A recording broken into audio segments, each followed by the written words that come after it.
approach to be able to move forward. As it is today, I do just want to dismiss because somebody called me and asked him, what do you want me to remove? He didn't even know. So let's not go by emotion. Let's go by whatever we have and be able to move forward our economy.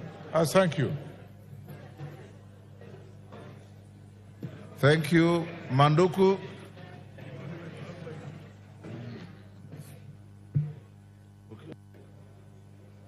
Thank you, Mr. Speaker. For avoidance of doubt, I stand to oppose the Finance Bill 2024 and urge my colleagues to vote no. Mr. Speaker, the bill as presented before the House goes against our own tax policy, which we approved in this House. But curiously, Mr. Speaker, in an effort to expand the tax base, there's a provision that has been sneaked in that will compel families to pay capital gains tax on land that they transfer to their children. If you look at the proposal to amend the Stamp Duty Act Cap 480, I find it difficult that if I give my son land or if I ask my family to donate land to my children, I'll be compelled to pay some taxes. Further than that, Mr. Speaker, and having worked at the Port of Mombasa, I can tell you that this country is a net importer. And therefore, increasing the IDF fees by 0.5% will have a net effect of having expensive goods manufactured locally. Mr. Speaker, there's a provision also in this bill that seeks to expand or to extend the number of days that the Kenya Revenue Authority can get back to taxpayers on decision making from the 60 days to 90 days. I find it curious that we want to give the taxman a lot of time to get back to us on very simple decisions which would otherwise streamline taxation. Mr. Speaker, my advice to the government is that they should get down to work. Avoid listening to tweeting economists and avoid too many prayers. Get back to work and grow the economy. Thank you, Mr. Speaker. Member for Kajiado Central.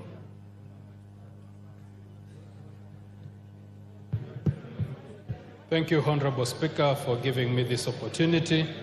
And Honorable Speaker, I rise to support the Finance Bill 2024 for the following reason, Honorable Speaker. One, the Finance Act 2023 had reduced the import declaration fee from 3.5 to 2.5%. This, Honorable Speaker, not only gave us a whole of 10 billion shillings, but it also encouraged importation. And Honorable Speaker, we all know the net effect of this. The proposed finance bill, Honorable Speaker, is proposing to take back the importation declaration fee to 3.5 and therefore discouraging importation and therefore growing our industries. Honorable Speaker, I'd like to commend the Gen Zs who have been out there, but also advise them to seek information, because one of the reasons why these young people are out in the streets is mainly because of unemployment. This importation declaration fee that has been increased seeks to grow our manufacturing sector and therefore seeks to employ the same young people. Second, Honorable Speaker, is the eco levy in clause 45 of the bill. Honorable Speaker, we all know the effects of climate change, the negative effects of climate change. This levy, Honorable Speaker, seeks to protect our environment from environmental wastes, which is one of the contributors to climate change. Honorable Speaker, we could go on on climate change and the effects and the negative effects that this has brought to the economy of this country. And lastly, Honorable Speaker, as a pastoralist, and I also urge the pastoralist members who are here to be keen. In the past budget, we have 1 billion shillings that is meant to be restocking money for our people. Our people had suffered losses due to drought. The 1 billion is going to be a game changer to our people. There is also money for value addition. And this, Honorable Speaker, I support the bill. Thank you. Thank you. Karole Omondi.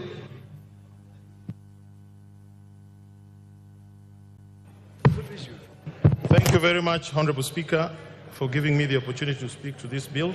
Let me begin by acknowledging that the bill is 132 pages and 65 clauses.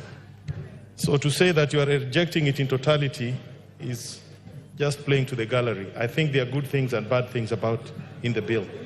Mr. Speaker, I would like to talk to three things only because of the limitation of time. The first one is a clause that is being introduced in this bill on tax abandonment. I've not had a lot of public discussion on it. But for the first time, we are being asked to make provision in law for the Commissioner of Tax, together with the CS Treasury, to give tax waivers where, in their view, the tax cannot be collected. I think this is a very, very fundamental activity that requires the input of this House. I think tax that is due is already public property, and any activity to waive it or to claim that it can be abandoned must have the input of this House.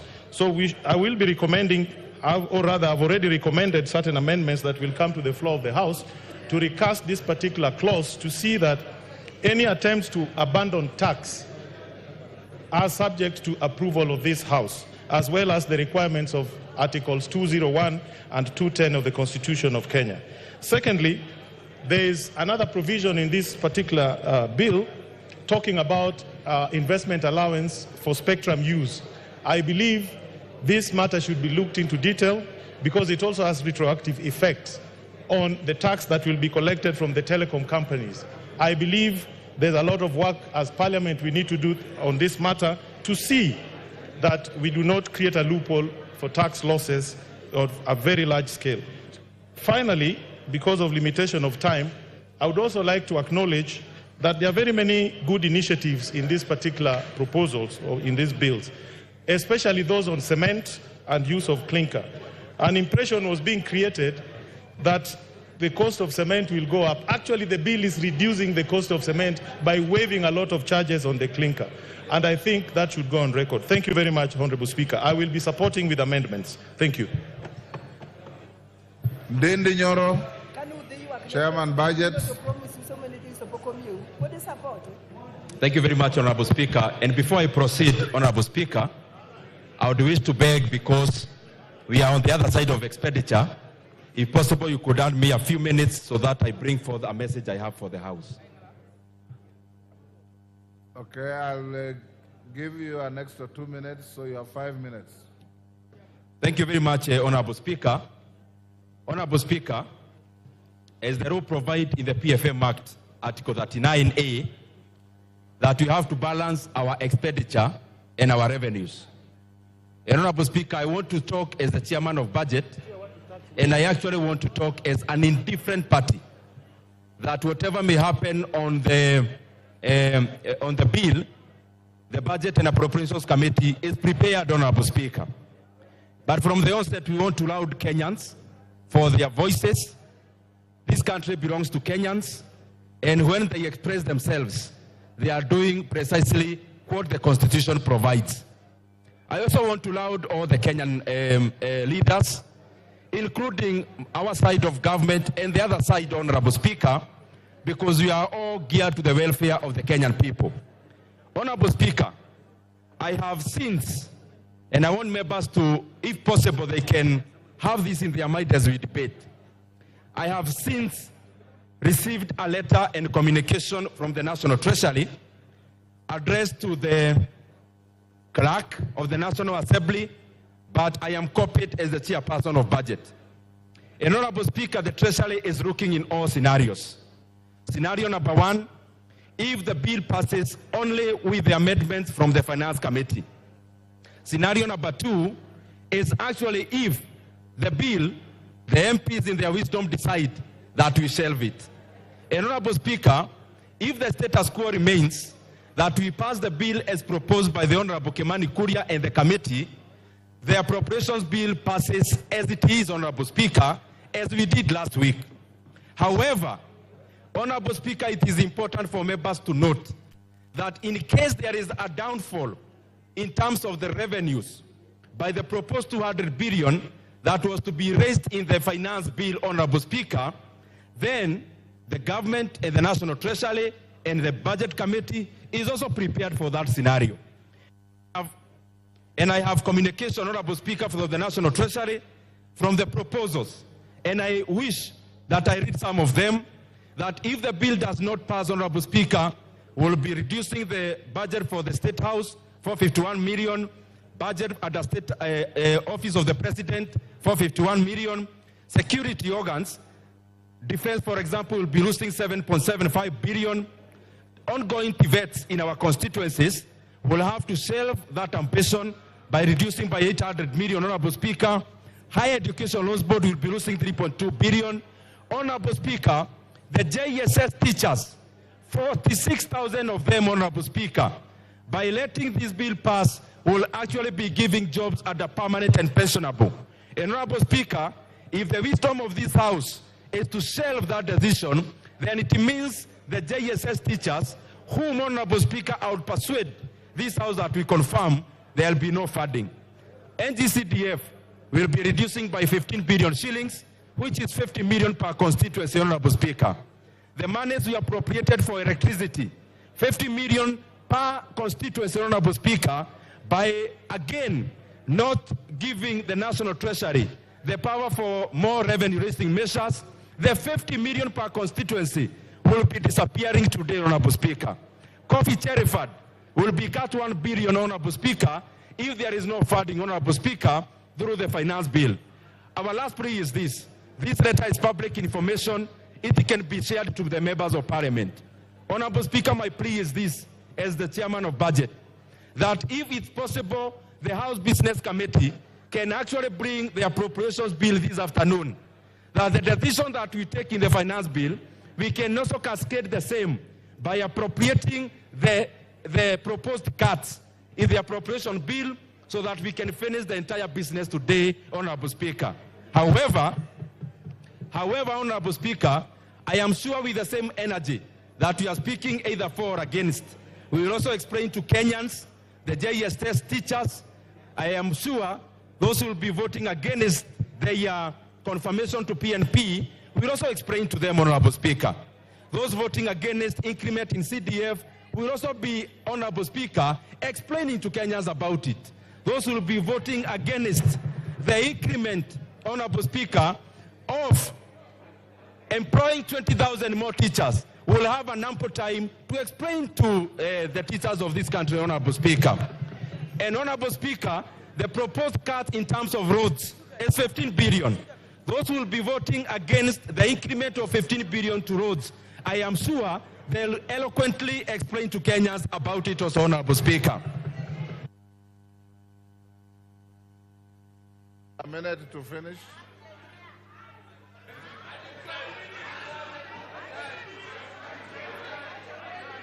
Order. Honorable Speaker. Order. Order, honorable members. Order. Order. Give him 3 minutes and wind up. Honorable Speaker, I want to be very objective. Honorable Speaker, these are the proposed cuts in case there is no revenue-raising measures as proposed by Honorable Kimani Kuria. Honorable Speaker, number one, as I said, I want to be very clear. State House has been cut money 500 million. Office of the President, another 500 million. Security like defense is 7.75 billion cuts. Honorable Speaker, the same. We have already promised our JSS teachers that the 46,000 of them will be employed and on permanent and pensionable. Honorable Speaker, if we don't give the National Treasury the power for revenue-raising measures, it means the people will be voting against the confirmation of the 46,000 interns. Will have up to time to explain to them how they voted against them getting permanent jobs, Honorable Speaker. Honorable Speaker, the reduction in NGCDF is 15 billion shillings. That is a small figure, Honorable Speaker, because I can see members are saying 50 million is not much. In Kiharo, it's a lot of money, Honorable Speaker, that every constituency will be cut 50 million shillings starting July, Honorable Speaker. GAF, we just added them 500 million. Honorable Speaker, the proposal is to reverse the 500 million and also to reduce further by an extra 1 billion, Honorable Speaker. The monies we appropriated for electricity, 50 million per constituency, Honorable Speaker. I hope those who will be voting against electrification in our villages will have time to explain to Kenyans why they are voting against electricity in our rural areas, Honorable Speaker. Honorable Speaker, there is a proposed reduction. Order. Honorable Commissioner Mishi, I know you differently. Order. Order, honorable members. Order. Order, honorable members on both sides of the House. Order. Order. Honorable members on both sides of the House. In the tradition of Parliament, if you approve of something, you thumb your feet. You don't wail and shout as if you are in a rally. This is not a rally. This is a House of Parliament. Dindi, can you wind up? Honorable Speaker, the other thing is that there is a proposed reduction of 1 billion shillings in livestock restocking. From our side, we believe those who lost their livestock deserve to be compensated. Those who will vote against 1 billion that is going to livestock restocking will explain to our pastoralist, Honorable Speaker. Honorable Speaker, also, the monies proposed for reduction for school feeding program is 1.8 billion. On our side, we believe the 1.8 billion is needed to feed the children of this country as they go to our schools, Honorable Speaker. Honorable Speaker, the political parties, we can all agree in unison. We are proposing a cut of 900 million. I know that is not contentious. We can agree to cut it this afternoon, Honorable Speaker, because we are also prepared for it. Honorable Speaker, there is a proposed cut of 5.5 billion shillings for cash transfer. Our parents who registered last year deserve to get their cash transfer. Order, time up. Bet Simba. Order. Asante sana, Mheshimiwa. You have already spoken on this bill. You have no business doing what you are doing.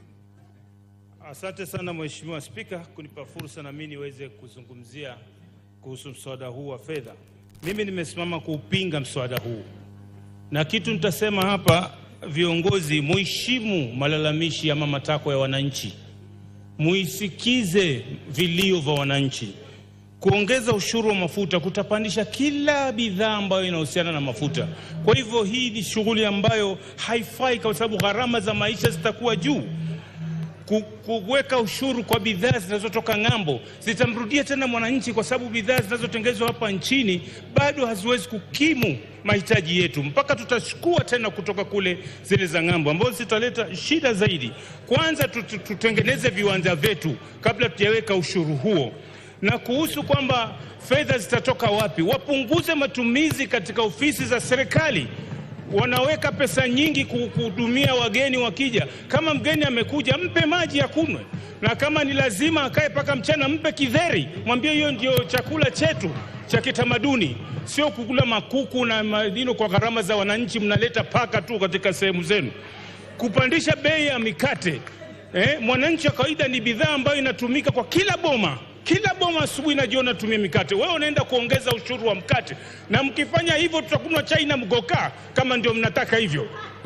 Kwa hivyo Mheshimiwa Spika, ni kwamba serikali ipunguze ile matumizi ambao wao wanafanya, wapunguze safari wanazokwenda nje, waende mahali ikiwa ni muhimu na ni watu wawili pekee yake, hapana kwenda watu 30 alafu mnasema wananchi waongeze ushuru na huku mmechukua ndege nzima mnaenda nayo huko nje. Mnakwenda mahoteli, mnazungumza ambao mikutano mnaweza fanya katika boardroom zenu. Hiyo ndio sio ni matatizo.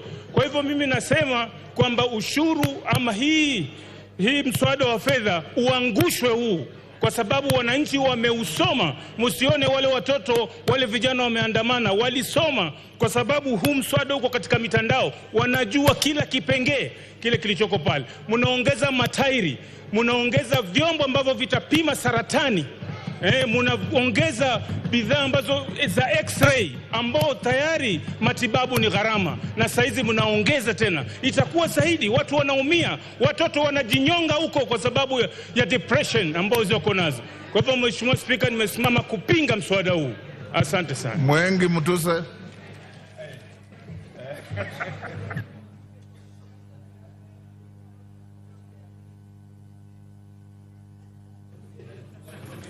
Thank you, Mr. Speaker. Mr. Speaker, my friends. Thank you, Mr. Speaker. I wish to make a very brief contribution. And my contribution, first of all, is to debunk some erroneous myths that have been perpetuated in this debate.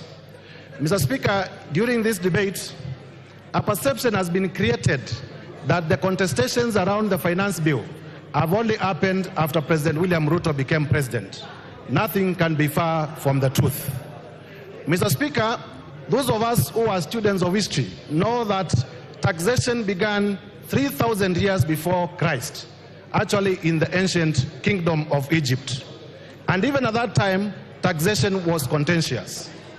It has also been said before this House during the government of Kenyatta I, during the government of President Moi, during the government of President Kibaki, during the government of Kenyatta II, and even now, the finance bill has been an annual event, and it has never been a smooth sail. But something different has happened this year, Mr. Speaker. During the many times that the finance bill has been presented before Parliament, a lot of the times the voices of the people have never been factored by either the Parliament or by the executive. But for the first time in history, the voices of the people have been heard and have been factored in the report that was presented before this House by the Finance Committee. One of the principles of good governance is responsiveness. Responsiveness to the wishes of the people. And I want to laud the Finance Committee for being responsive to the wishes of the people of Kenya. Mr. Speaker, politics is a very interesting game. On Tuesday, and if we may be heard in silence, Mr. Speaker, on Tuesday, after we finished our parliamentary group, I had a very jovial discussion with some of my friends who are on the other side. I had very jovial discussions with some of my friends who are on the other side, and they were saying, why have you removed everything that you wanted to rely on in the finance bill to do politics?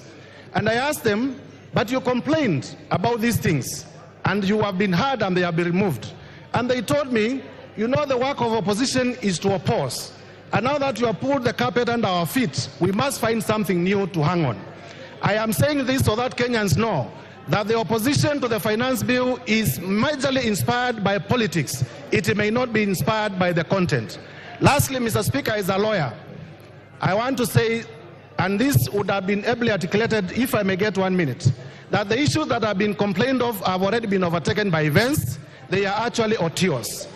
Finally, what is the effect of rejecting the finance bill?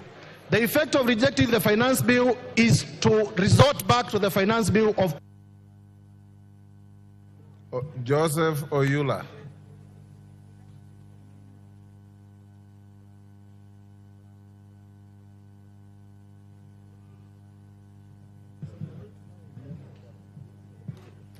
Thank you, Mr. Speaker, for giving me this opportunity to also contribute to this important bill. Mr. Speaker, I want to start by thanking the Finance Committee for the work well done. It took a long time, but they came up with a good report. Mr. Speaker, notwithstanding the amendments that were made, this bill was a disaster.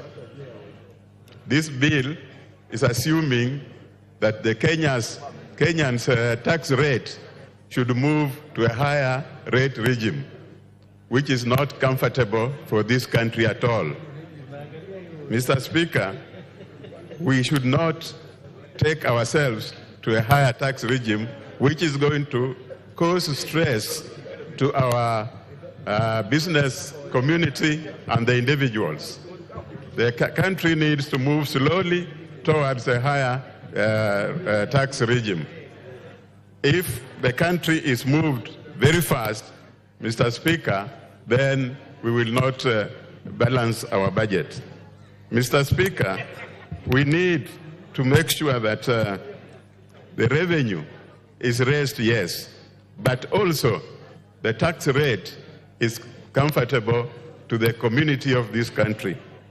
Mr. Speaker, as we go through this bill, Mr. Speaker, let us note that increasing the tax rates does not guarantee raising that money.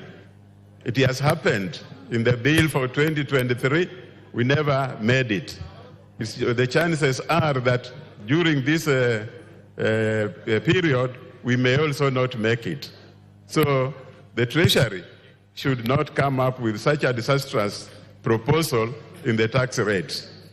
It is for this reason, Mr. Speaker, that we are rejecting this bill, and I would want the Treasury to take it back and come up with a bill that is balanced, a bill that will ensure the country is raising revenue, and a bill that will ensure the people of Kenya are not stressed.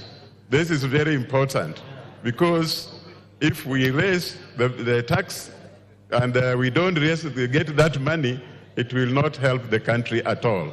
Thank you, Mr. Speaker. Jane Kagiri.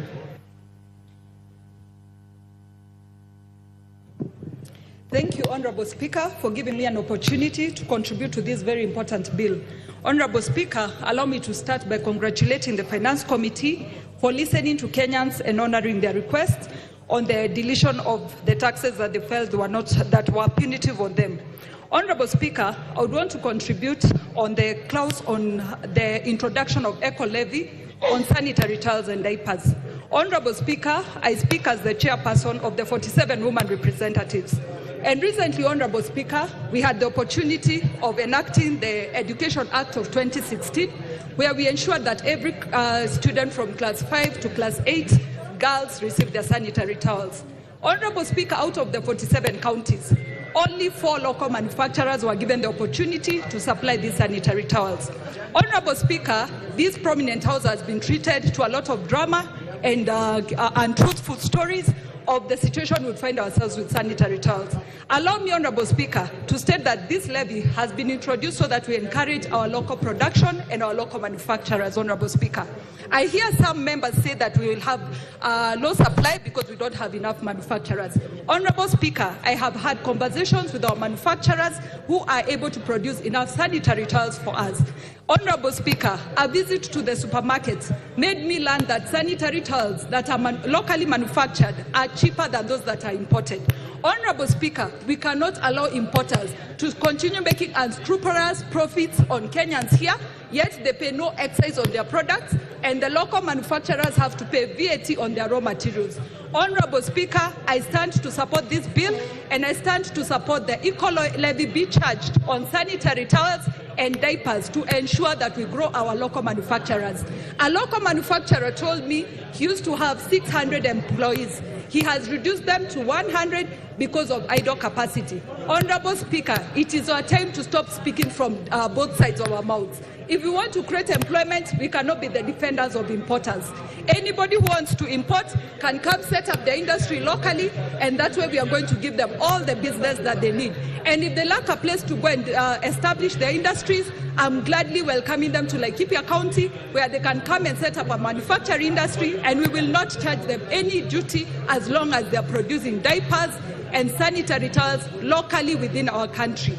Honorable Speaker, allow me to conclude by saying, Honorable Speaker, allow me to conclude by saying, I'm speaking as a user of sanitary towels. as well as a mother to a toddler who uses diapers. So, Honorable Speaker, anybody telling us about imported sanitary towels, they range from the price of 75 shillings to around 175 shillings. Locally produced sanitary towels are ranging between 55 shillings and 75 shillings. Andon Oloch.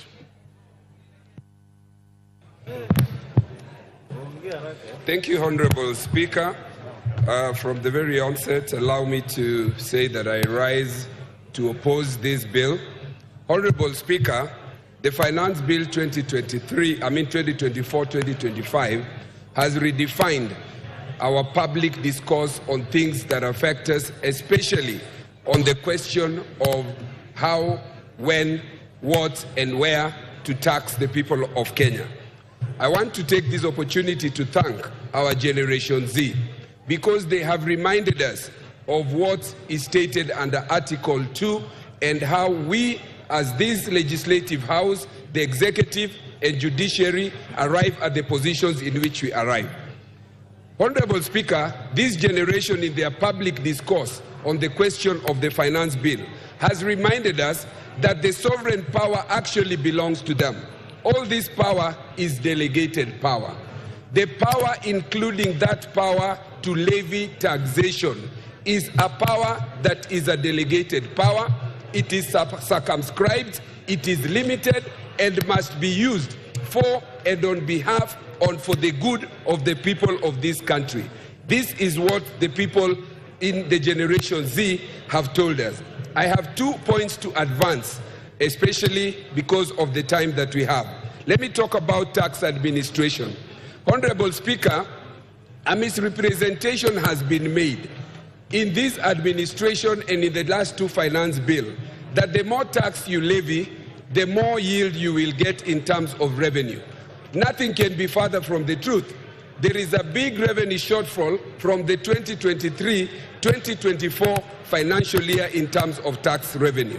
Honorable Speaker, the policy underpinning the revenue or tax collection in this country, and especially this administration, is wanting.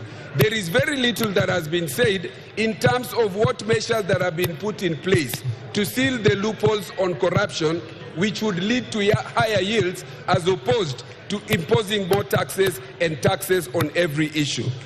Honorable Speaker, I also want to speak on the policy disconnect of the better agenda of this government. I sit in the Trade Committee, and on the 2 places where you can get more employment for the youth in this country, in ICT, digital economy, they have levied taxes. They have now come with the position that we have listened to you Kenyans. We have listened, we have reduced bread, we have reduced eco levy, we have reduced this, and we have reduced this tax. The fact of the matter is that this was a long con. The real bill is what is in the report. Member for Manyata.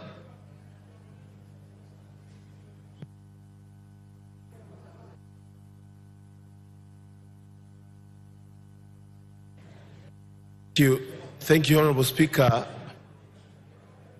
I want, Honorable Speaker, to draw the House and the public in the Constitution of Kenya, Article 10, read together with Article 118, Honorable Speaker, the national values and principles of governance, and, Honorable Speaker, public access to information and participation, Honorable Speaker. Honorable Speaker, let me say that the conversation around the finance bill has actually given this House and the leaders in various parastatos, including the Treasury, a wake-up call. Honorable Speaker, from the onset, there is a need to engage Kenyans in the process of formation of the finance bill.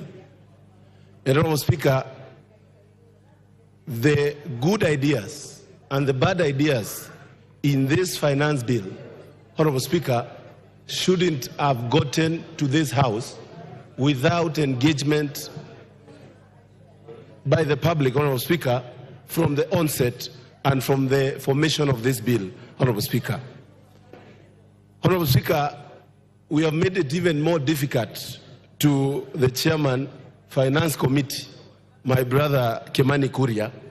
He has had it so rough for the few weeks because he had to explain what the thoughts of the Treasury Department of this country from a point of his own logic, Honorable Speaker. And I want to call upon the ministry to change tactic. And also, maybe, Honorable Speaker, it is the right time to think about how we can empower and entrench permanently issues to do with public participation and public engagement, Honorable Speaker, in our laws. Because, Honorable Speaker, we need to rethink the public participation laws so that the public can be with us from the onset of formation of our bills, moving forward, so that we don't have good ideas that are going to have a backlash of Kenyans because of lack of participation, Honorable Speaker. The putative clauses that have found themselves in this bill, Honorable Speaker, the issues of motor vehicle tax, the cooking oil, the airtime, should not have gotten to this bill, Honorable Speaker, where we are today. And I feel it is important we learn from this. Honorable Speaker, where we are as a country, we need to know and show Kenyans that we are cutting costs. Wamboka.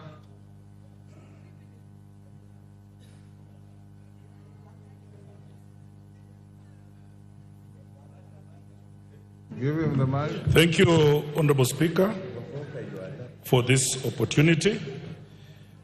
From the onset, I want to say I oppose the finance bill for the very reason that we are representatives of the people and the people have spoken. I think over time, Kenyans are losing their cool day by day. As we witnessed on Tuesday, Kenyans and young Kenyans particularly, whom I want to congratulate, were on street saying that this bill is not good.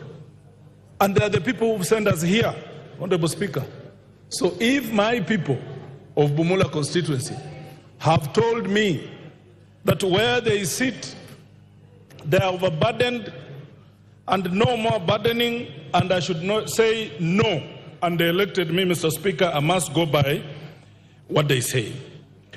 The committee, in its report, proposes to increase the road maintenance levy from 18 shillings to 25 per litre for all petroleum fuels. If this proposal passes, it will directly increase price of fuel by about 7 shillings, Mr. Speaker. However, this proposal may not be effective. One, you want to tell border borders that you are our people. You are the people on the ground. You are the people we wanted to lift from bottom up. At the same time, you now want them to buy the same fuel at a higher price. How are they going to manage? And I want to tell the chairman of this committee that when people are overburdened, they cannot afford these taxes. You must review the 2023-24 finance bill and you realize that you did not achieve what you wanted because it's too expensive for ordinary Kenyans. So you will still not hit your target because you are overburdening these people. Mr. Speaker, our constitution talks of public participation. The chairman introduced this as an afterthought, meaning he has not subjected this to public participation. On behalf of Mama Mboga, on behalf of Boda Boda, on behalf of people who cannot afford their living, Mr. Speaker, we say no. Thank you, Honorable Speaker. I oppose. Member for Molo. Joro, sorry.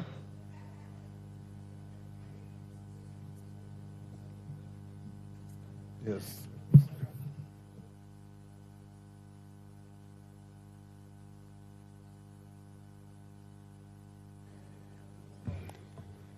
Thank you, Mr. Speaker, for granting me this opportunity for me to contribute to this important financial bill. Mr. Speaker, let me start first by appreciating what the Chairman, Finance and Budget have done with their teams.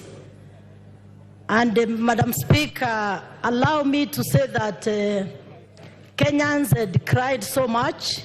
Even in my constituency, I had gotten a lot of people making requests for us to do different amendments in relation with the bread, the issues of the motorbikes, motorcycles, cooking wells, pants, and so many other issues. And therefore, Madam Speaker, I'm just standing to support this finance bill because the committee and the members of this parliament have heard the cries of the members of this country. Therefore, Madam Speaker, still on that point, we cannot sit here in this parliament and forget that we are the representatives of the people, and our people needs a lot of support in different sectors.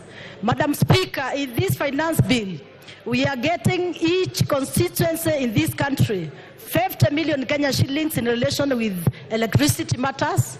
It is in the same finance bill, Madam Speaker, that we are also adding 401 billion Kenya shillings to the county for development. Madam Speaker, in the same finance bill, we are here also to appreciate that we have gotten addition in the CDF. Also, the GAF team has gotten addition. And Madam Speaker, it is on this finance bill, which is also we are gaining a lot, that even our 46,000, our JSS teachers, they will be confirmed. And then, Madam Speaker, in relation also with this finance bill, it is good also to appreciate that in this country we have a lot of roads which are destroyed. Every time we are camping in the office of the CS Murkomen, and therefore when we are getting funding through for our roads. And Madam Speaker, on that point, some of us, we have projects which are stored in our respective constituencies. Therefore, Madam Speaker, we are supporting this bill, which also caters for our elderly, which also caters for matters of farmers and very many things in this country. Therefore, Madam Speaker, we stand here as members of parliament also to remember that it is good to be honest as members, and it is good also to guide our people, and we elected members of parliament to give the good direction to our people. Therefore, Madam Speaker, whoever is rejecting this finance bill is against the will of Kenyans. Kenyans want development. We have heard the cries of Kenyans, and Madam Speaker, we have done the right amendment. And your time is up. Honorable Muliungi, Mwingi Central.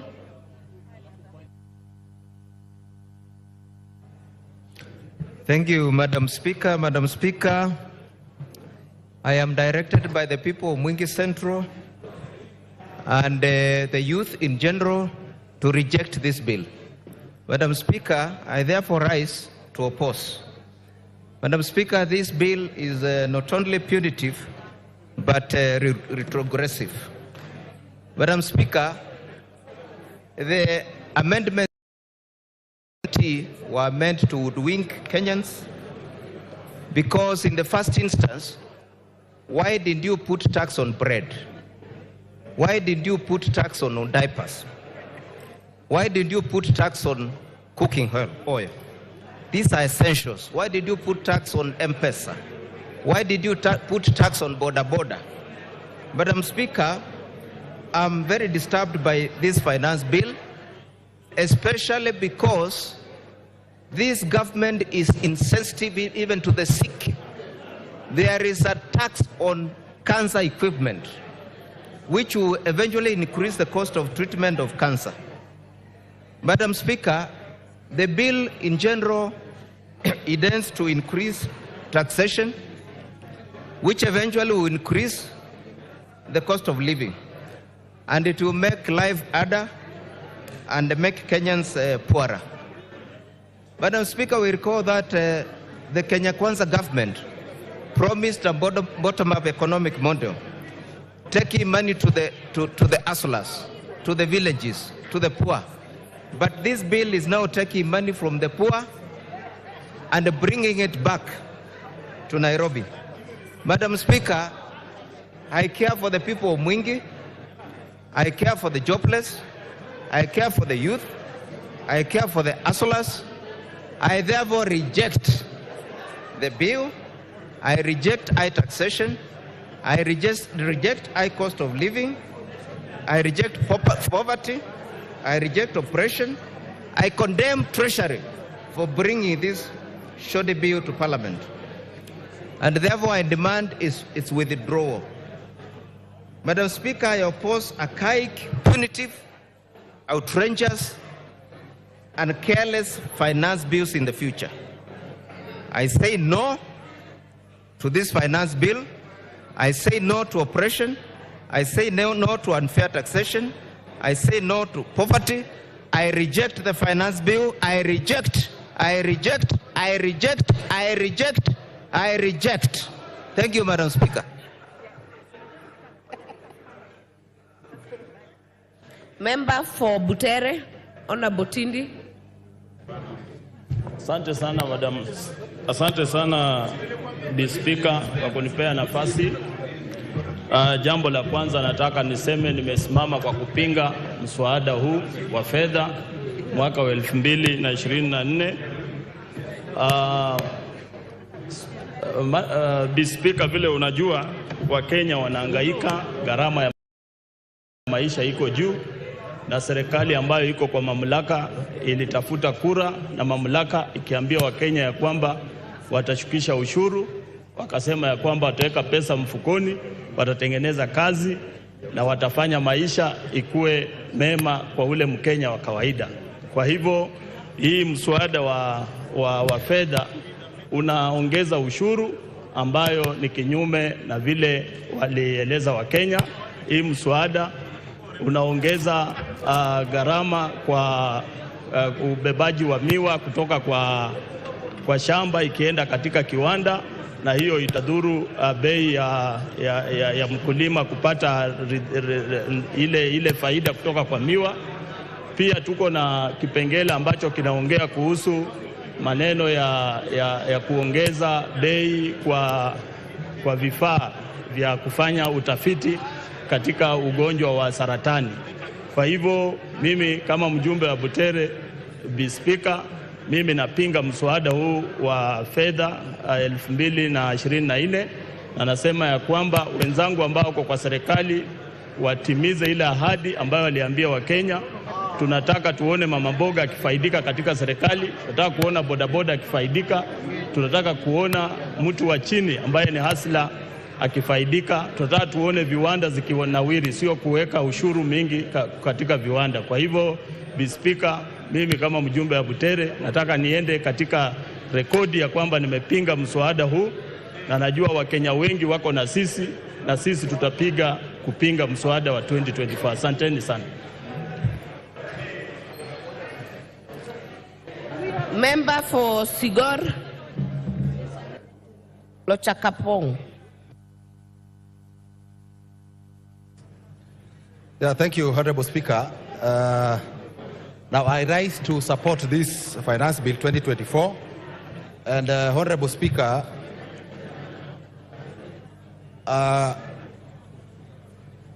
arising out of the report of the Finance and Planning Committee that has considered the recommendations through public participations of stakeholders, that is Kenyans, and proposed a raft of amendments to the finance bill, Honorable Speaker, I will want to support based on that. Now, Honorable Speaker, when you look at the report of the Finance and Planning Committee, which is a committee of this House, having looked at the finance bill and having listened to the stakeholders, Honorable Speaker, I think it is a good report. And on the basis of this report, Honorable Speaker, I want to support this finance bill. Now, Honorable Speaker, it will also be dishonest for those opposing this report and this bill that they are only looking at the finance bill as proposed and not looking at the report of the committee that has looked at this finance bill. Honorable Speaker, now arising out of the engagement from public participation and the stakeholders, Honorable Speaker, now the committee has proposed a raft of amendments to the bill, which has taken into account the wishes and the thinking of the majority of Kenyans. Now, Honorable Speaker, I think it will also be important to inform the Gen Zs that they need to be updated because they are on the streets based on the original bill and not taking into account what the committee has recommended for amendment. Now, Honorable Speaker, when you look at the committee's report, there is a proposal to increase the excise duty on money transfer services, which has since been dropped by the committee. Now, motor vehicle tax of 2.5%, Honorable Speaker, has been dropped. 16% VAT on financial services has also been dropped by the committee in their recommendation. And I think, Honorable Speaker, this is a good thing. Now, Honorable Speaker, from the report of this committee, now, KRA, they have dropped the KRA to access personal data, and that has been dropped. 16% VAT on solar has also been dropped. Now 16% VAT on ordinary bread has also been dropped. So I think it is good to tell the country that that is what has happened. Now, Honorable Speaker, there is a proposal in the budget of 1 billion shillings for livestock. Member for Migori, Honorable Fatuma.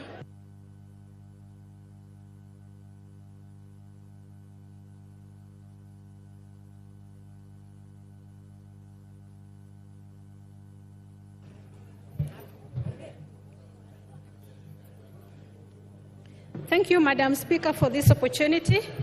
I stand here to confirm that I will vote no and I oppose this bill with the strongest words possible. Madam Speaker, I would like those speaking in this House to go into their phones and see what's happening on the streets. If there is any public participation that needs to be done, it is now. Go out and see what's happening on the streets. All our uniformed policemen are out to tackle it out with the youths. The youths who are not from Kibera, the youths who are not from Majengo, they are from Karen, they are from Kayole, they are from Lavington, they are Christians, they are Muslims, they are all mixed races. They are against this bill. But because they voted for me, today I will vote for them, saying it is a no. Madam Speaker, there is a problem with the youth getting jobs in this country.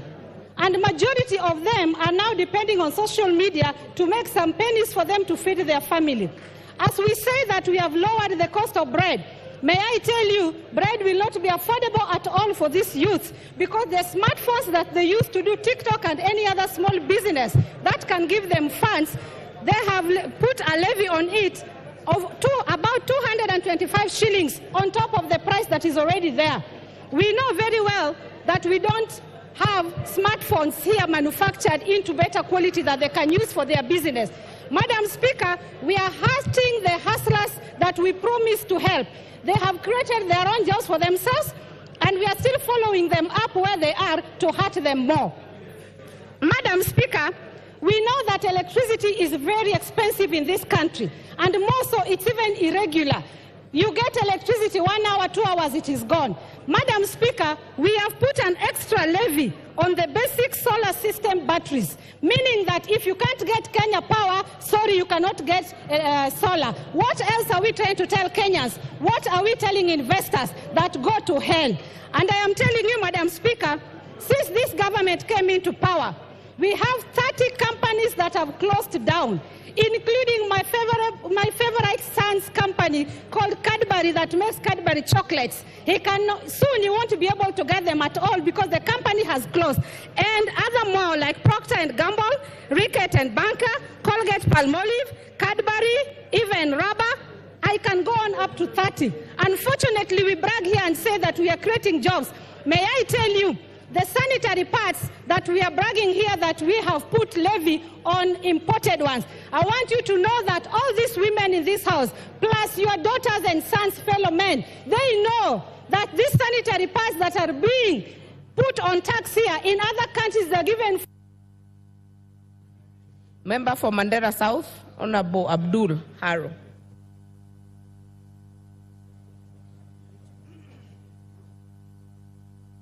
Give me the mic. Yeah, thank you, Honorable Speaker, for giving me this opportunity to put my voice on this very important debate.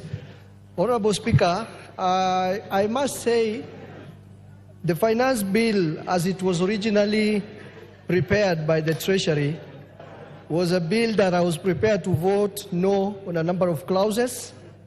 But thanks to the Finance Committee, which has listened to stakeholders and has come up with a raft of proposals that are recommending to amend the finance bill as it was originally mentioned. Honorable Speaker, there are quite a number of areas which are directly important to my constituents, although the entire finance bill is important to my constituents, but there are a number of areas which are directly important to my constituents, and those areas have been proposed in the Finance Committee report after listening to the stakeholders for amendment. Particularly, the 16% VAT on bread is very important to my constituents, and I'm happy it has been dropped. The 2.5% vehicle tax is very important to my constituents, and I'm very happy it has been dropped. The excise duty on edible oils is very important to my constituents, and I'm happy it has been dropped. The money transfer and foreign exchange tax has been dropped. The eco tax on diapers and sanitary pads, which have been dropped, is important to my constituents. And, Honorable Speaker, the housing levy, the NSSF and NHIF, which is now a tax-deductible item, is also very important, which means those who are salaried will not have a lot of taxes to pay. And, Honorable Speaker, the proposal to amend Data Protection Act for KRA to access our data has been removed. That is also an important area to my constituents. And, Honorable Speaker, the 16% VAT on supply of solar and lithium batteries is important because it promotes uptake of clean energy for my constituents and the rest of Kenyans. Honorable Speaker, on the divide side, I'm also happy that 18 billion has been set aside for the employment of 46,000 JSS teachers on PNP, on permanent and pensionable terms. And I'm also happy that the appropriations bill also is going to fund the extra hiring of another 20,000 JSS teachers, coming from an area where teachers is a challenge to our schools. I'm very happy that this is happening. And 1 billion for restocking livestock that have been destroyed as a result of drought and floods is also very important for my constituents, and I'm happy with that. The school feeding program, which is going to be funded by the government, is also very important to my constituents, and I'm happy.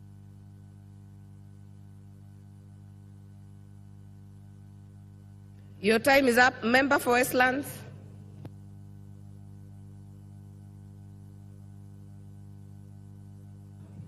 Thank you, Madam Speaker. Madam Speaker, from the onset, I want to say that I oppose this bill because, Madam Speaker, Kenyans are feeling the weight of being overtaxed. And Madam Speaker,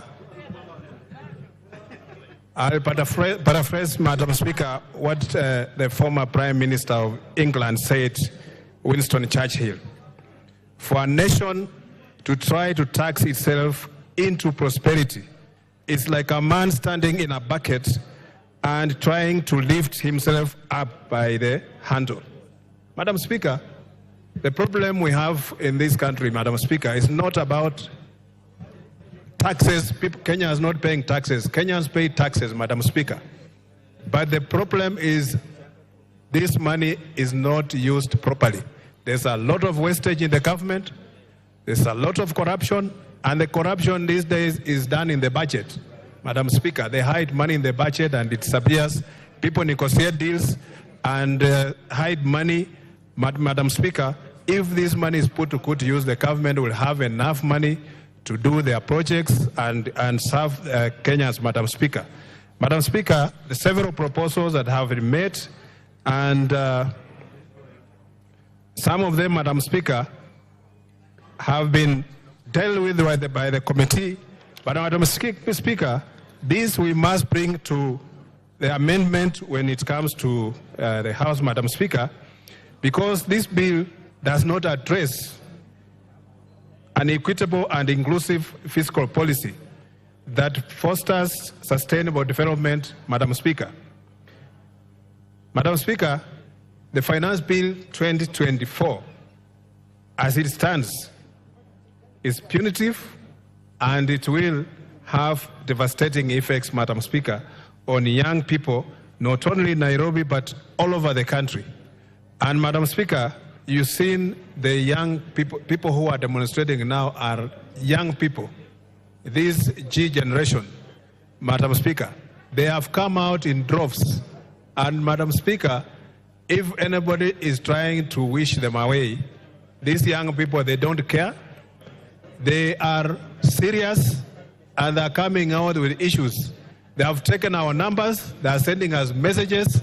And Madam Speaker, these children are now saying no. And that the ones the government promised that they are going to lift their lives from bottom to up. But now it looks like it will never happen. So Madam Speaker, this bill does not address those issues, and I oppose. Honorable Mark Mwenje. Thank you, Honorable Speaker. Honorable Speaker, I rise to reject this finance bill. And from the onset, just bring to the attention of how Gen Z has been encouraging us to steal the bill and run out with it. And we've hoped that the Speaker will communicate that the process doesn't work that way. Honorable Speaker, the finance bill has a lot of grievances, whether it's tax, motor vehicle tax, whether it's bread tax. We're exempting VAT from transfer of businesses. Makes me wonder whose business is this that wants to be acquired, and so many other taxes. Honorable Speaker, you go to the report, it has retained excise duty on motorcycles, it has retained also on data, and we're talking of digital hubs. Gambling, there is a tax that has been increased, both VAT and excise duty. This will mean there's a black market, and more importantly, will also lead to less collection, as we saw last year. The target was 31 billion, we've only collected 26 billion. We should learn from what has happened with capital gains tax. We increased it last year. This year it's been reduced. Why? Because we collected less. The eco-levy on medical equipment, such as cancer, why are we increasing taxes on cancer patients? Imports, we're an importing nation.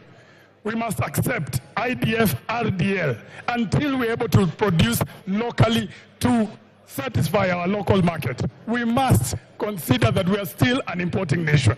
Come to Nairobi, you'll find shops have been closed, Honorable Speaker. Honorable Speaker, there's a clause 57 here, that if you fail to integrate into E-teams, the fine is 2 million. It's been proposed by the committee, they lower this. They've not said how much. So that is what you stand to lose, Honorable Speaker. Honorable Speaker, this finance bill and the last years, based on the number of businesses it is killing, it operates like a serial killer. And serial killers leave a trademark so that they can be identified. You want to find it in this finance bill, it's in clause 66. Why would you put that clause there, Honorable Speaker? Honorable Speaker, clause 63, which talks about KRA accessing your data. I want to challenge the entire House. Look at the amendments of the committee. They have not said they are withdrawing this clause. This clause still remains as per the recommendation in the report. So, and I want to tell the members on the other side, this clause will hurt you more than it will hurt me, Honorable Speaker. Finally, Honorable Speaker, Section 54 of the Housing Act. Why are we deleting it? Who are we selling these houses to?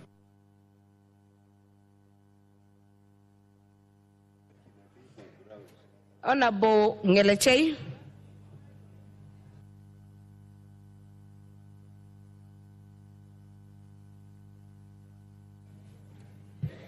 Thank you, Madam Speaker, for giving the people of Elgeyo Marakwet an opportunity to speak on the Finance Bill 2024.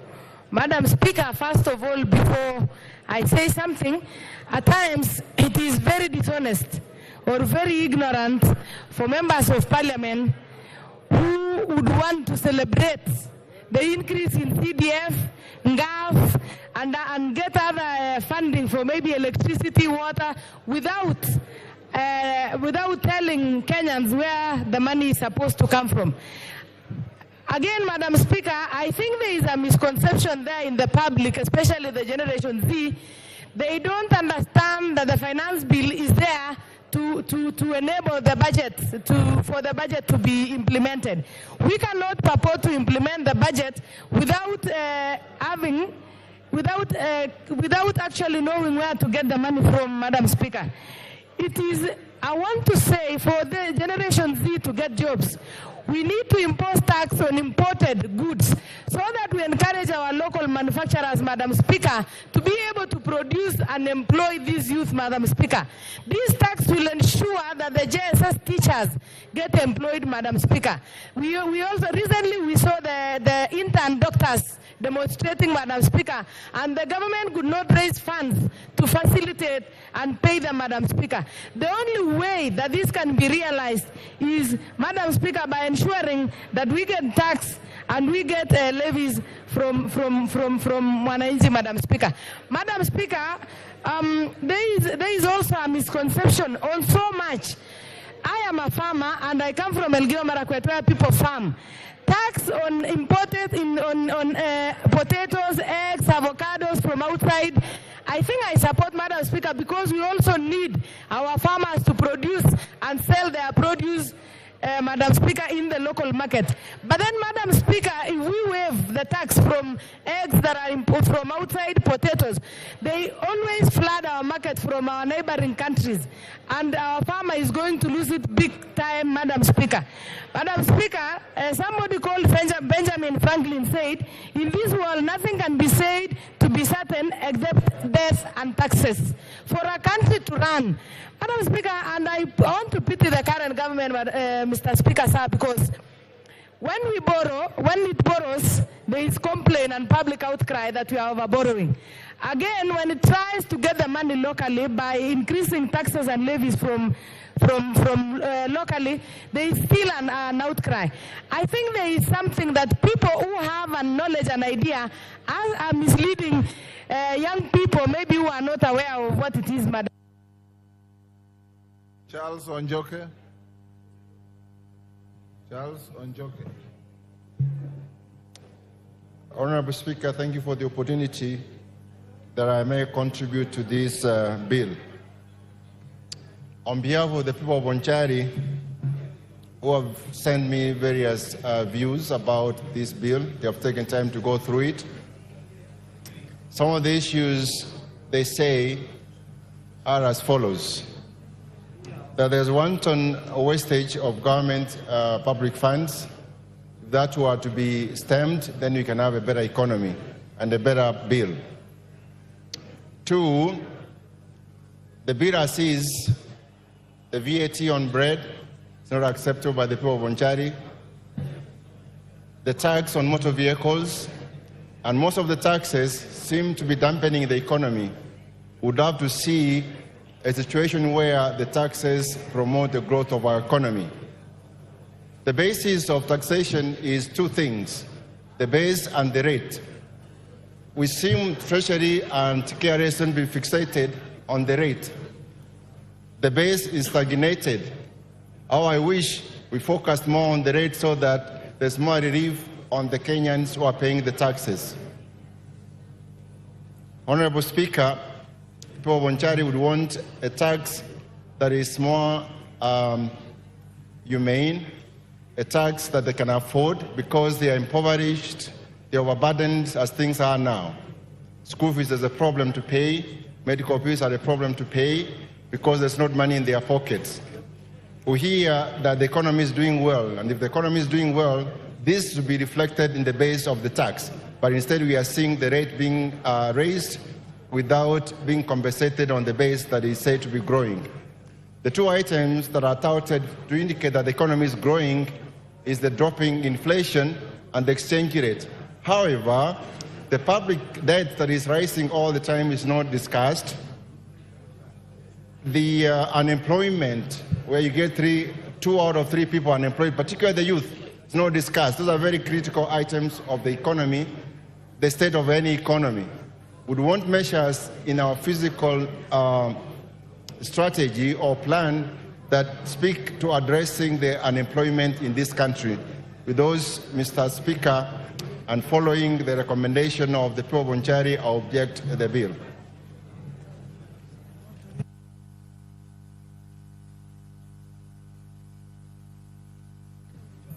Ronald Karauri.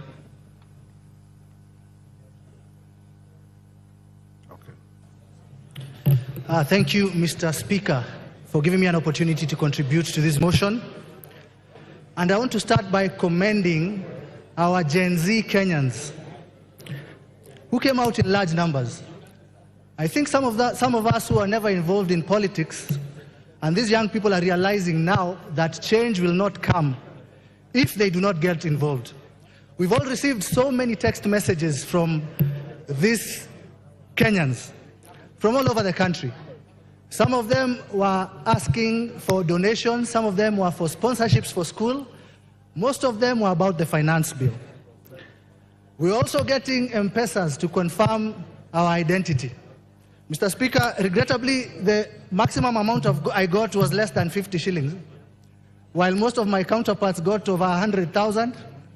But I want to encourage Kenyans to keep contributing because I have a foundation which supports needy children in Kansarani to go to school. I understand the frustration of these Kenyans. When there is a tax on bread, when they do not have jobs, I understand why they would go on the streets. When you have failure in collection of taxes and never achieve the target, and you see bloated budgets and expenditures, it is very likely that people will go on the street. When you see a policymaker, I saw someone from KRA on TV the other day who could not explain the motor vehicle tax. This only creates the perception in the public that these taxes are out there to hurt them and not to help them. But even as I say that, Mr. Speaker, we must come back to reality. We have a budget deficit that we need to bridge. We need to stop borrowing. Members of this House passed a budget policy statement. I talked to one of my colleagues here and he told me we will pass the budget policy, but we will reject the finance bill. You know, when we talk about integrity, we need to start there. The changes have already been made, and I want to commend the Finance Committee.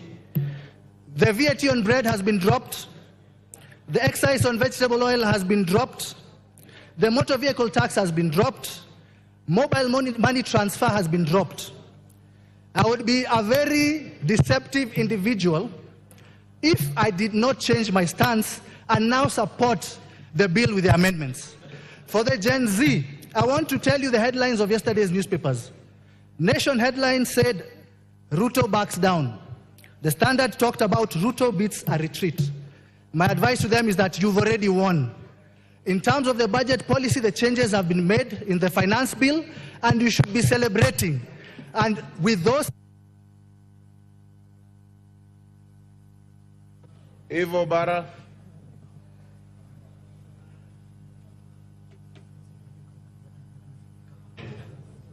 Thank you very much, Mr. Speaker, for giving me the opportunity to also add my voice to the debate. Mr. Speaker, on behalf of the people of Kabondo Kasipul and all those concerned Kenyans who have sent me their messages, I want to reject the bill. Mr. Speaker, I listened to the chair of budget, Mr. Ndindi Nyoro, when he gave a raft of areas of budget cuts in case we do not approve this budget. Mr. Speaker, as we explain to the people on why the budget cuts, he may also need to explain to the people on how much was raised from the taxes, raised taxes. He may need to explain on the loans, foreign loans and the local loans that have been borrowed. We may need to explain the housing levy receipts. He may need also to explain to us how much has been disbursed for the Hustler Fund, as we also explain on why we are recommending the cuts. Mr. Speaker, I've also heard a lot of talk on the Generation Z. Mr. Speaker, it is not about, I think they have missed the point. It is not about the paper. It is not about the bill that we are discussing. Mr. Speaker, I believe this is a reaction to the frustration of the people of Kenya on the high cost of living. Mr. Speaker, it's an act of frustration on the loss of jobs and also the drastic reduction of their disposable income from the taxes. Mr. Speaker, we need to give them hope. Going back to the discussion of today, Mr. Speaker, on the budget and on the finance bill, I have noted that the committee met a lot of industry players, and many of them, if we are honest, rejected the bill with reasons. Mr. Speaker, the committee has attempted to make amendments, which we have seen, but I believe it is not enough because I can still see a budget gap of 76 billion. Mr. Speaker, the recommendations that they have given to bridge this gap may not be sufficient and may have a ripple effect on the people of Kenya, because increasing the cost of the fuel maintenance levy will only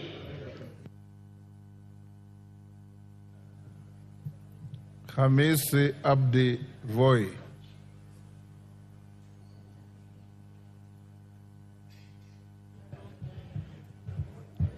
Asante sana Mheshimiwa Spika. Nasimama kutoa mchango wangu kwa mswada huu wa fedha wa mwaka 2024. Kwanza kabisa nasema kama mwakilishi wa watu wa Voi, nimepata ujumbe mingi ambazo zinanihimiza, zinanisindikiza nisiunge mkono mswada huu, na mimi nakubaliana nayo. Na sababu za msingi ni kuwa mswada wenyewe ulivyotengezwa tangu awali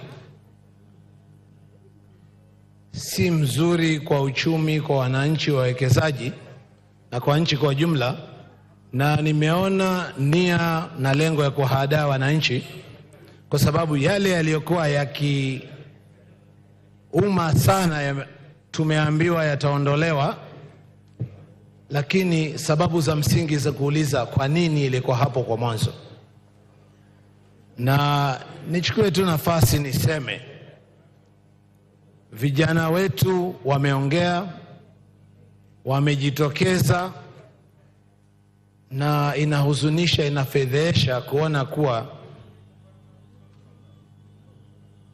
maafisa wa polisi wamewafata, wamewaghadhibu, wamewasumbua wakati wao wanaenda kulingana na katiba, hasa article ya 37 ambayo inawaruhusu wao kuweza kukutana, kuandamana na kupeana pia petition.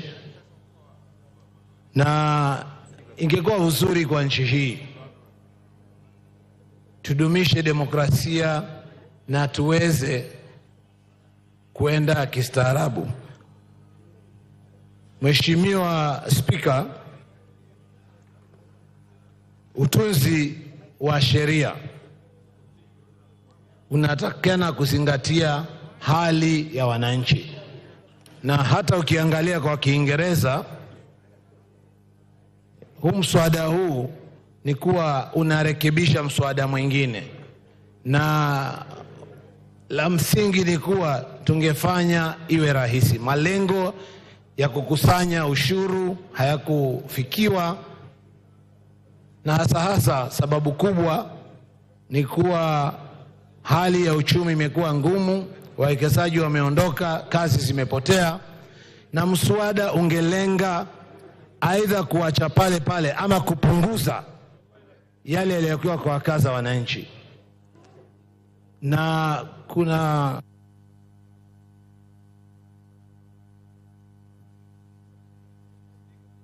Time up. Lisa Chelule.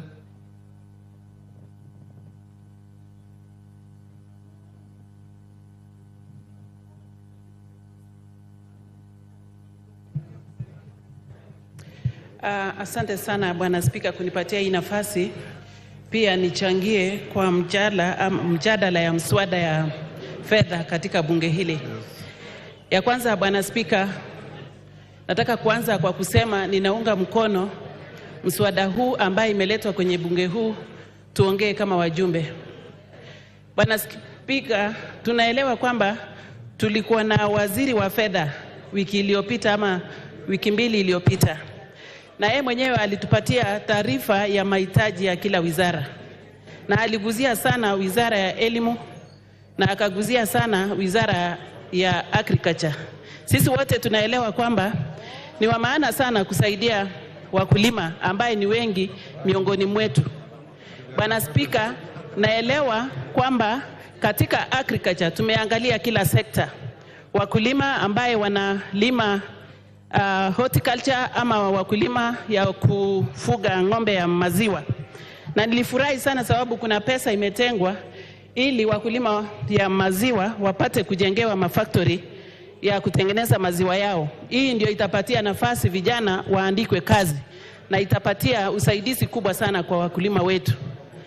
Bwana Spika, nataka kuongea juu ya wale vijana ambaye tunaelewa sisi wote kama wabunge kwamba walifanya maandamano na wakasema nataka kuandikwa kazi katika serikali kulingana na utaratibu ya serikali. Na pesa imewekwa katika wizara itaji, imewekwa katika wizara ya elimu ambaye walimu wengi wataandikwa kazi. Wale wamepatiwa kazi ya internship katika wizara mbalimbali watapatiwa nafasi ya kuandikwa kazi kikamilifu. Bwana Spika, tukiongea mambo ya fedha na tukiongea mambo ya hii mswada ambaye imeletwa ni kitu ya maana because hakuna vile tunaweza sema leo tuko na hitaji katika serikali yetu na tuendelee kuomba pesa kutoka mainji zingine. Pesa ambayo tunapatiwa kwa riba ya juu, pesa ambayo watoto na watoto wetu watalipa. Ni vyema na ni njia mzuri sisi wote kama viongozi ya nchi hii tuwe na nia mzuri. Wengi tunaongea mambo ya barabara, tunaongea mambo ya maji, tunaongea mambo ya stima na hizi zote ni maendeleo Bwana Spika. Kwa hivyo nachukua nafasi kusema tumeletwa katika bunge hili tuongee juu ya majukumu yetu kama viongozi. Na majukumu yetu ni tuambie Wakenya ukweli ni nini inaendelea. Hakuna haja tunyamaze kama viongozi na baadaye tuchukue pesa katika mainji zingine ambaye tutatatua mashida zetu kama wananchi wa Kenya. Kwa hivyo ninasema hivi Bwana Spika, ninaunga mkono mswada huu na niko kusimama kwa niaba ya walionichagua.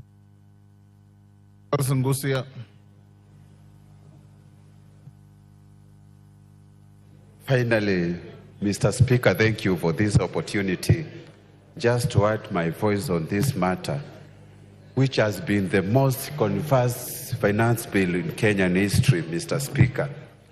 Allow me to start thanking the Finance Committee for the meticulously and excellent job they have done so far. Because, Mr. Speaker, based on the circumstances, the 18 things they have dropped in this finance bill is not easy. This is a thing that could have actually caused what we call economic earthquake or economic crisis in our country, Mr. Speaker. I am thanking them because they have dropped the following proposals. One is motor vehicle tax, excise duty on telephone, internet and mobile banking, 16% VAT on solar, on supply of solar, and eco levy actually on some of the few items, and even the proposal to levy the capital gains on the transfer of the property. However, Mr. Speaker, based on all these 18 issues they addressed to the Kenyans, I still feel the mood in the country and even what we call the Finance Act of 2023, Kenyans have not recovered on all these issues, Mr. Speaker. And based on what I have been instructed by my voters, based on what Kenyans are doing at the moment, even now, going all over the street, I want to oppose this finance bill on that issue. Mr. Speaker, I think we can actually do a lot of things. And the reason why I'm opposing the finance bill, number one, is the proposal to increase the import declaration fee at a rate from 2.5% to 3%. And we know Kenya is a net importer on so many issues. Actually, 60% of what we consume in this country is imported. It means we are going to have a multiplier effect in this economy. The other issue, Mr. Speaker, was the increase on duty for gaming and betting. And nobody has spoken about this issue. Increasing it from 12.5% to 20%, Mr. Speaker, this is the only fund we are relying to take the sportsmen and other people to compete in international competition like the Olympics Games we are going to witness in France next month, Mr. Speaker. It's going to... Thank you, Nguna.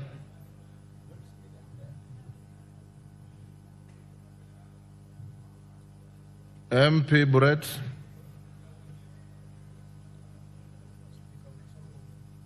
MP Brett.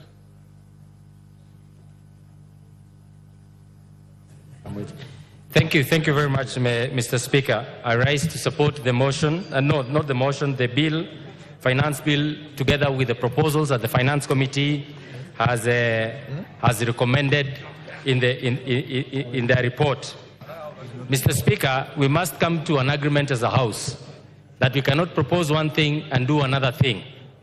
We did indeed make proposals as this House and passed the appropriation bill, allowing the Budget Committee to be able to appropriate the funds that we had thought are of essence and also of great concern to the people.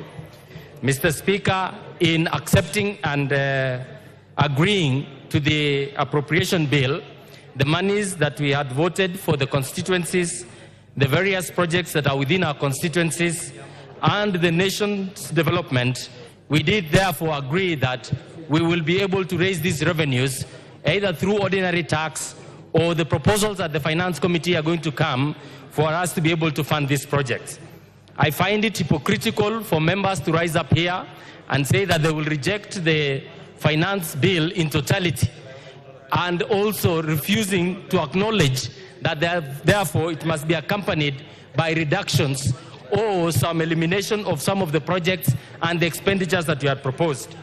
Mr. Speaker, having read through the appropriation bill, this bill had proposed 1 trillion shillings, close to 1 trillion shillings, on repayment of interest on debt. This in itself has been monies that were taken, loans that were taken by the previous governments combined. And we must be able to pay for these debts.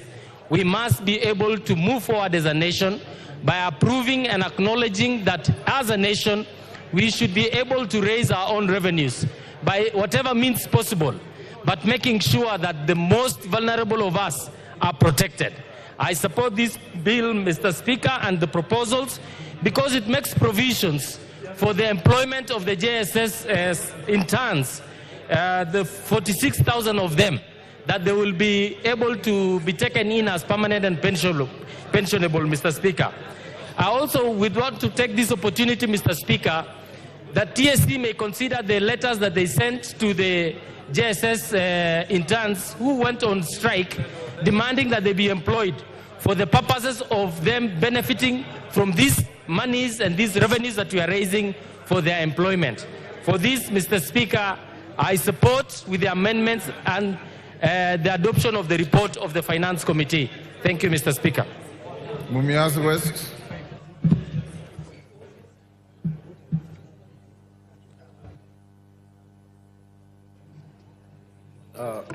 Thank you, Mr. Speaker. Mr. Speaker, like all other colleagues of mine, we have also received messages from my constituents telling me to reject this bill. Mr. Speaker, on the outset, the bill as it is, I reject it because it carries a lot of things which are not affordable to ordinary Kenyans.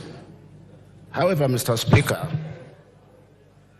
I can see that the Committee of Finance did public participation, and so many industries contributed to this. And there are reports, there are amendments that were suggested, which are, some of them are definitely positive. And we cannot shut our eyes on this type of issue. Because, Mr. Speaker, if the amendments come as they are proposed, then some of us will have to, I will have to support. There is this 16% on bread.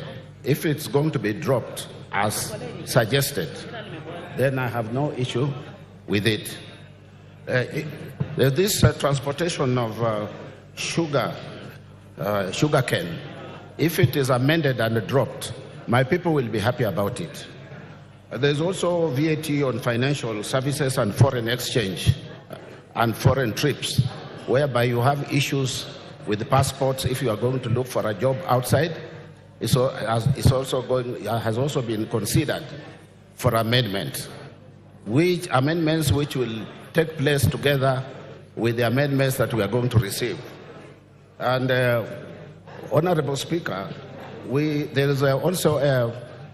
have also dropped 2.5% of motor vehicle tax. And if that happens, we have no problem, Honorable Speaker. Honorable Speaker, there's also this issue of employing junior secondary school teachers.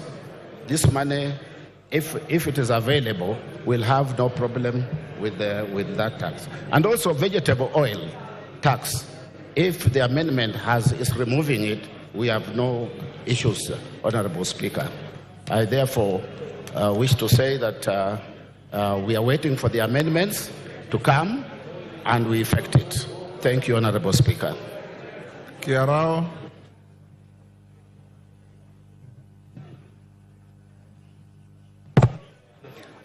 Thank you, Honorable Speaker, for giving me this opportunity to air my views in regard to this Finance Bill 2024. Honorable Speaker, I would like to start by reminding all of us that this is a house of debate. Honorable Speaker, I think it is our noble responsibility to articulate and look in with a microscopic eye all issues in front of us with the sole purpose of coming up with a data or a document which is favorable to our nation and the people who have sent us here. Honorable Speaker, I must say there is one issue I've been listening since yesterday to the various views by members, and I must say, Honorable Speaker, I'm one person who will say the initial draft actually was very wanting. It had very many negative issues, but I must commend the Committee of Finance and National Planning for executing its mandate and fine-tuning this document. And more so, on the same note, I would want to commend the committee for listening to the people and acknowledging the importance of public participation, because most of the issues which were raised through the public participation have been addressed. And on that note, Mr. Speaker, sir, I would like to say I come from an agricultural area. And just to point but a few, considering Nyandarua County, where I come from, there is one issue which had very adverse negative effect, which was in the initial draft, that is touching on the issue of potatoes, the eggs, and all those things have been moved since. Honorable Speaker, I would like to say, and I think this is very important to all the members who are here. Honorable Speaker, on the issue, I can see my time was off. Thank you, Honorable Speaker.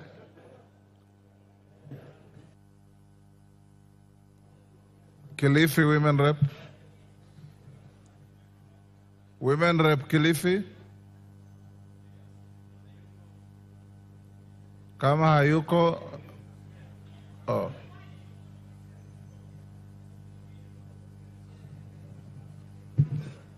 Give her the mic.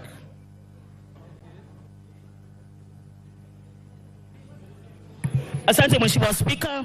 Mheshimiwa Spika, nizungumze kupinga mjadala huu wa fedha. Mheshimiwa Spika, kuelezea bunge hili kuwa pesa za bajeti zinaweza kupatikana tu kwa njia tatu: kutoza kodi wananchi, kuendea mikopo nje, au kupunguza bajeti ile ambayo imepangwa. Mheshimiwa Spika, ukiona wale wananchi kule nje wanaandamana, ni kwa sababu ya kutozwa kodi. Katika bajeti hii ilikuwa imeletwa hapa, yale makadirio ya kutoza kodi ndio umefanya saizi mimi naunga mkono wale wanaandamana kule Kilifi leo, kwa sababu waliona katika orodha ya utozwa ushuru, kutozwa ushuru mkate, kutozwa ushuru magari ya mwananchi wa Kenya wa kawaida. Mheshimiwa Spika, watu kama Ichungwa, kina Osoro, vijana wadogo hawa wamefura kichwa. Mheshimiwa Spika, hawatumii magari siku hizi, wanatumia ndege, chopa waende kwa kila mkutano. Ndio maana wameenda kusimama kusema magari yatozwe ushuru.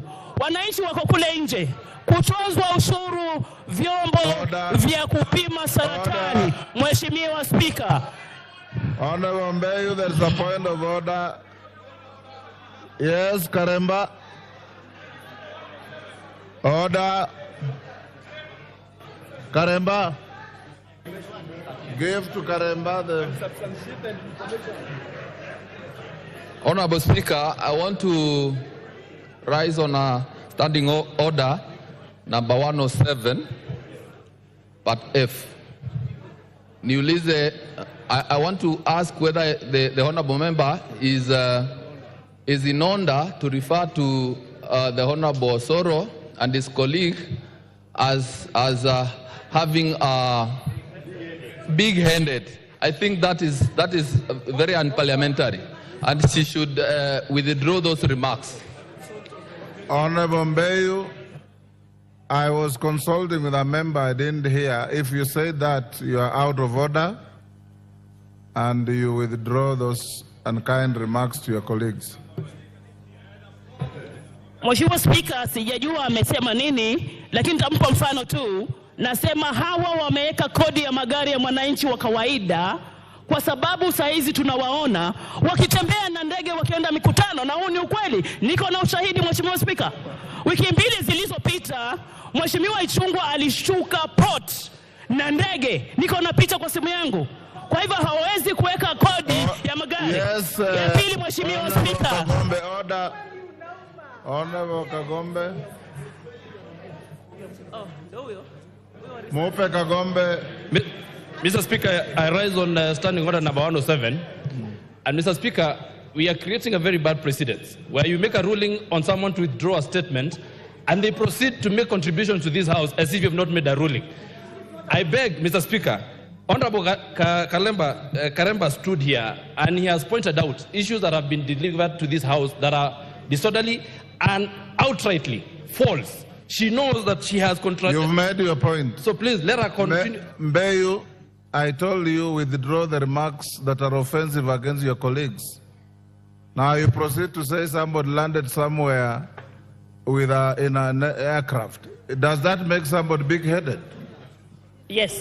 Withdraw those remarks. Mheshimiwa Spika, nimeondoa maneno hayo na nataka Mheshimiwa Kagombe pia apambane na hali yake kule kotini, atuache tuzungumze wananchi wa kawaida. Mheshimiwa Spika,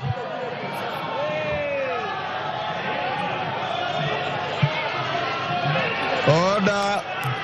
Mheshimiwa Spika, nizungumze. Order. Order. Order. Honorable Mbeyu, I've given you an opportunity to contribute to the finance bill. Kagombe is not in the finance bill. And you are out of... Can you take your seat? Don't be excited unnecessarily, because you are about number 150 member to contribute to this bill. And you've been sitting here seeing how members who are even more senior than yourself have been conducting themselves. Don't excite the House, don't get excited, contribute on the bill. Asante Mheshimiwa Spika, tukiona katika ile bajeti watu wakiandamana, vyombo vya kupima saratani katika hospitali yetu vinaenda kutozwa kodi. Yale mambo ambayo yaliwekwa katika bajeti hii, katika mswada huu ndio nayazungumzia. Wakituambia ati wametoa, na tujaona amendment. Mheshimiwa Spika, lazima tuione leo hii kuwa imerekebishwa ndio wananchi wetu waweze kukubali. Mambo ya kuweza kuona stakabadhi za pesa, to access KRA, to access financial status za watu wa Kenya ni mambo ya aibu. Watu wako na haki ya pesa zao na kuwa siri. Mheshimiwa Spika, mkate, mafuta, mtozo wa ushuru ni aibu. Kamati ya bajeti, kamati ya finance. Member for Lamu East.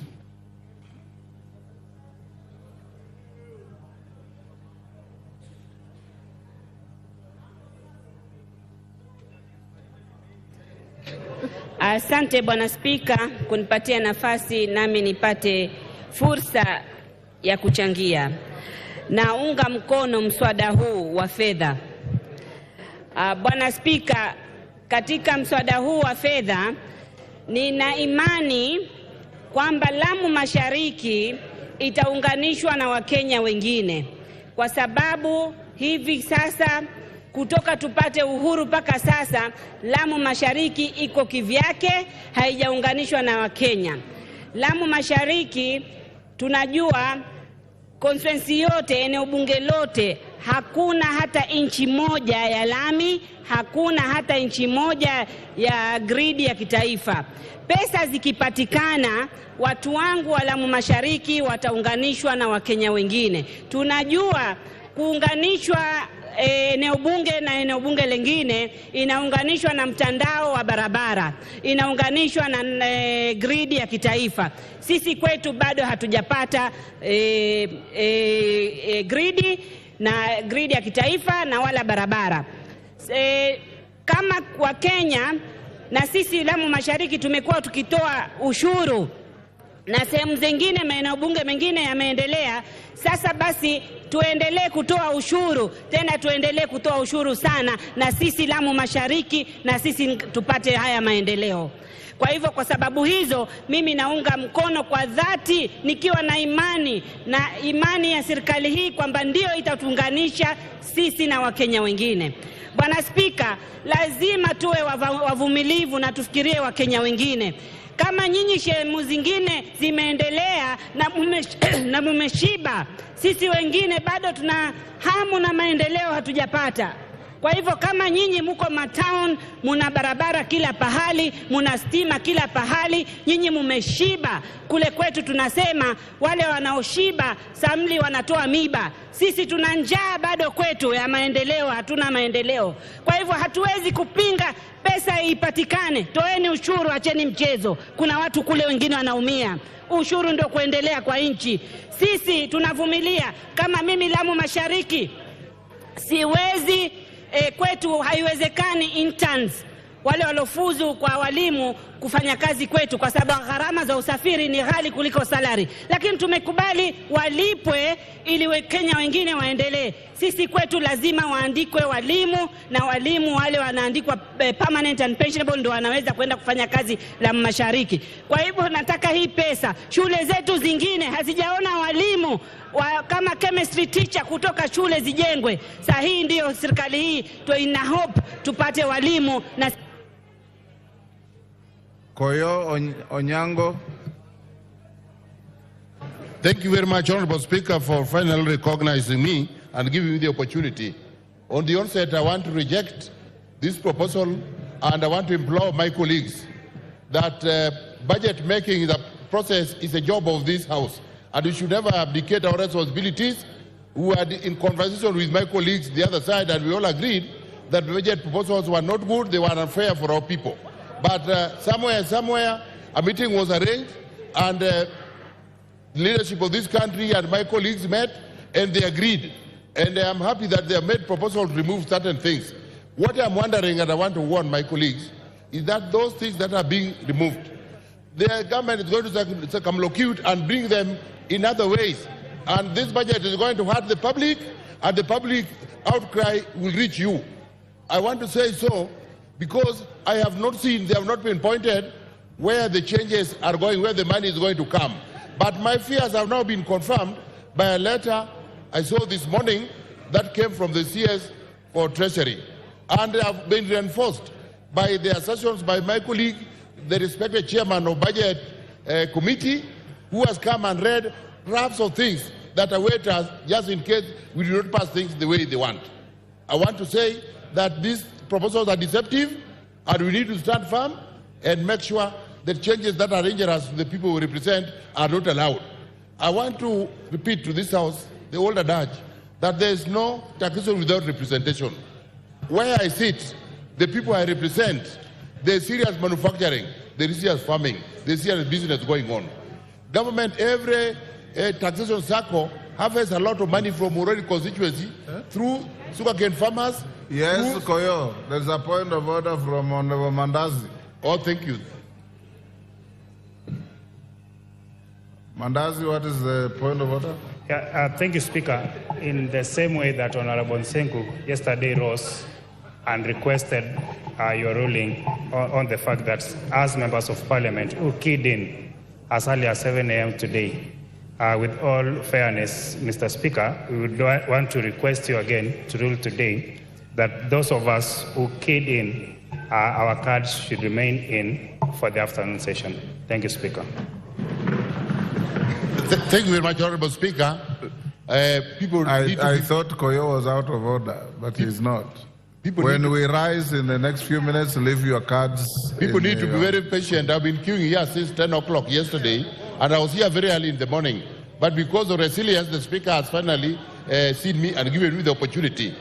Mr. Speaker, I want to remind these people that my constituency channels a lot of money to the Treasury. But when it comes to development, real development they only see in the neighborhood.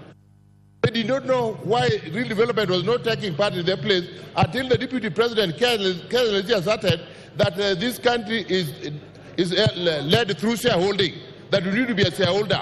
So my constituents happen not to be shareholders, and they see elaborate electrification program in the neighborhood. We are at epicenter of different constituencies, so they see roads that are meant for county government are being tarmacked all over in the neighborhood. When they have their own challenges, we have marauding floods every year that affect the constituency. When we ask for money, we are told there's still no budget, let us wait for money. But in the neighborhood, you see certain things happen. We want taxation that also comes with. Members, before we rise, like we directed you this morning, we hope by 3:30 the mover will be called to reply. Make sure you have your electronic card for voting. I'm told the clerk had already circulated information.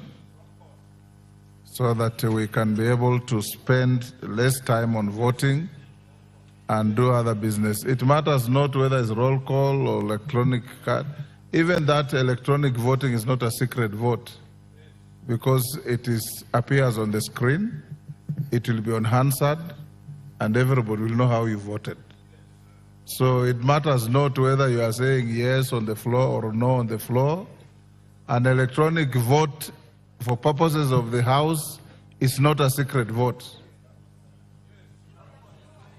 Order, honorable members, will you be upstanding?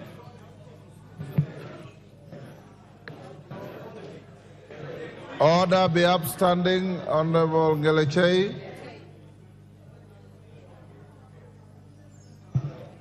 Honorable members, it's now 1:01, and the House stands adjourned until 2:30 this afternoon.